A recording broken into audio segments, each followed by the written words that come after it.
চীনা অর্থনৈতিক ও শিল্পাঞ্চলের জন্য সহায়ক অবকাঠামো নির্মাণ সহ 5টি প্রকল্প অনুমোদন করেছে জাতীয় অর্থনৈতিক পরিষদের নির্বাহী কমিটি একনেক।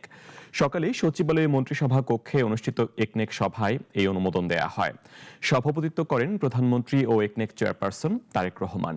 আজ অনুমোদিত 5টি প্রকল্পে ব্যয় 7,003,36,00,000 টাকা, যার মধ্যে সরকারের নিজস্ব অর্থায়ন 4,536,10,00,000 টাকা এবং প্রকল্প ঋণ 2,467,26,00,000 টাকা।